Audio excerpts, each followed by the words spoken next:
Et puis Pierre, alors Pierre, qui va être le modérateur ce soir, est auteur, penseur et responsable culturel au parcours singulier, qui est à la croisée des arts, de la philosophie, des technologies et des territoires.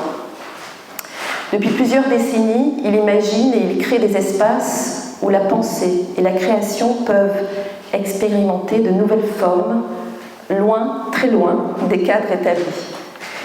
Il a notamment dirigé le Centre international de création vidéo Pierre Schaeffer pendant près de 14 ans, c'est ça ? 14 ans, je crois.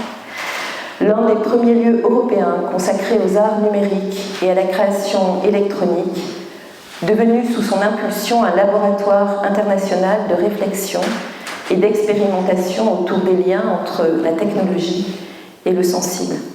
Je crois qu'il y avait un certain nombre d'artistes en résidence qui venaient du monde entier, c'est ça, je ne me trompe pas. Commissaire d'exposition, conférencier, auteur, il est depuis 2010 le directeur artistique de la Maison Laurentine, en Haute-Marne, un centre d'art, de résidence et de création qui accueille des artistes du monde entier. Il a accompagné près de 600 artistes pluridisciplinaires pendant cette période, sous la forme de résidence ou d'exposition. Écrivain, essayiste, il interroge également les grandes mutations contemporaines par la fiction, avec par exemple le premier tome de sa trilogie, Alba Petra, Fragments d'humanité dans un village du monde, qui a été publié chez Sama, mais plus récemment dans une approche beaucoup plus philosophique avec son récent ouvrage, également publié chez Sama, IA, Vertige des angles morts, consacré à l'intelligence artificielle et à tout ce qu'aucune technologie, aussi performante soit-elle, ne pourra entièrement saisir de l'expérience humaine, du sensible, de la mémoire ou de la relation, bien qu'il nous ait fait la révélation tout à l'heure lors de l'atelier d'écriture de quelque chose d'un peu novateur sur l'histoire de l'IA. Sa pensée, nourrie aussi bien par la philosophie, la psychanalyse, la littérature que par l'expérience artistique concrète, avance par résonance et par dialogue entre les savoirs. Aujourd'hui, il développe notamment le projet ACA, Hospitalité, Archipel, Kairos et Amitié, une réflexion sur de nouvelles manières d'habiter ensemble le monde et de penser les liens humains à l'époque contemporaine. Vous avez sans doute vu que le pape,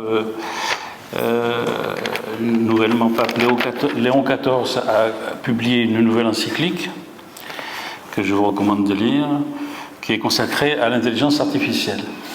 130 pages, assez dense, et il se trouve que, en gros, le point de vue du pape et de son équipe, c'est que le déploiement de l'intelligence artificielle pose un certain nombre de problèmes. Et qu'il convient, d'après lui, d'apporter des solutions à ce problème, c'est-à-dire de construire, de rebâtir une situation permettant non pas de critiquer les IA, mais de les utiliser de façon, on va dire, démocratique, raisonnable et respectueuse des travailleurs de l'IA. Mais l'événement considérable à mes yeux, qui est pour l'instant passé inaperçu, c'est que lors de la publication de cette encyclique, par ce pape donc d'origine américaine, le cofondateur de Anthropic, la société qui a inventé Claude et qui le développe en ce moment, était présent et a fait un discours. Et un passage de ce discours est tout à fait intéressant, je vais vous le lire, il est très court et il est tout à fait intéressant. Donc il faut bien voir la situation. Le pape prend position sur l'intelligence artificielle et le patron, le copatron d'Anthropic, rend hommage au pape et fait un discours. Et dans ce discours, il dit la chose suivante, il raconte comment, avec les centaines de chercheurs qui travaillent avec lui, leur sujet de préoccupation principale, c'est d'étudier comment ça marche, l'intelligence artificielle, comment les algorithmes fonctionnent. C'est-à-dire qu'ils ont créé un dispositif technique qui est une invention humaine, mais dont le développement interne fait pour eux l'objet de plein de questions sur comment ça marche, qu'est-ce qui se passe. Et voilà ce qu'il dit.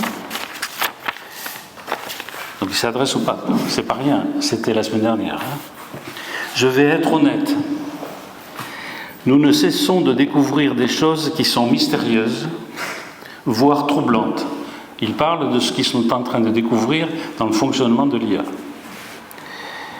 Les structures mises à jour reflètent des résultats qu'on peut obtenir normalement avec les neurosciences. Donc il établit un parallèle entre la science, les neurosciences, et le fonctionnement des algorithmes.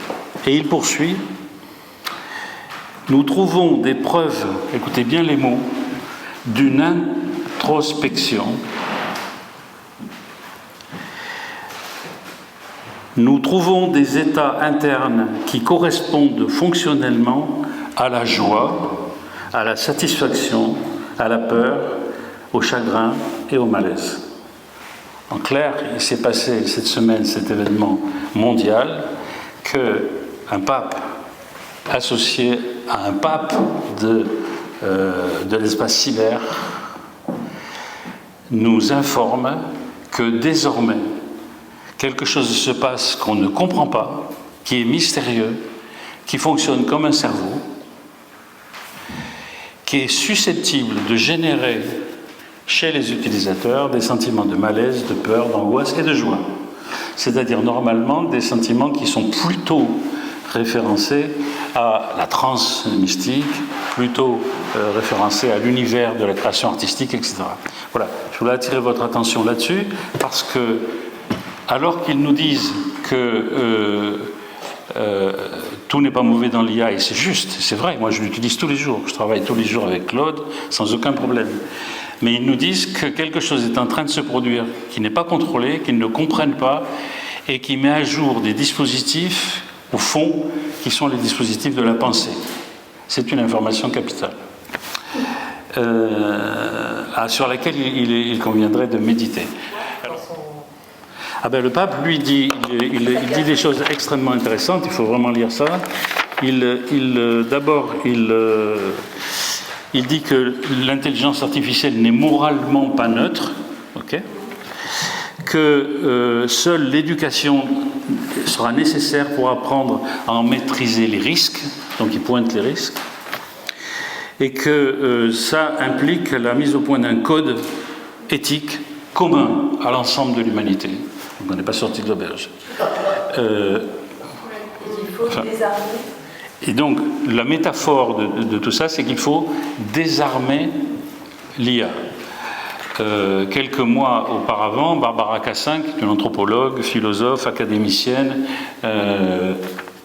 qui aussi travaille avec l'IA à l'hôpital Sainte-Anne à Paris, disait qu'il faut catastropher l'IA, mais elle n'a jamais vraiment bien expliqué ce que ça pourrait vouloir dire. Donc là, en tant qu'auteur, le travail qu'on a fait cet après-midi, et je boucle avec la table ronde, avec les personnes qui étaient là, c'est d'essayer de se projeter dans un dispositif d'écriture que nous allons confronter aux différentes IA et faire un travail d'analyse et de recherche à partir des textes produits par les participants, des textes produits par les IA, et d'essayer de faire l'analyse critique, non pas de lesquels sont les meilleurs, mais quelles sont les différences et est-ce que ces différences ont un sens. Voilà ce que je voulais dire un peu en conclusion, puisqu'il s'agit pour Barbara Cassin, comme pour Léon XIV, de rebâtir le système de la connaissance et de l'intelligence artificielle. Ce qui n'est pas du tout mon point de vue. Moi, je pense qu'il faut s'éloigner de ça et inventer, comme dirait Bernard Stiegler, inventer une nouvelle façon de penser, de restaurer des dispositifs de pensée différents.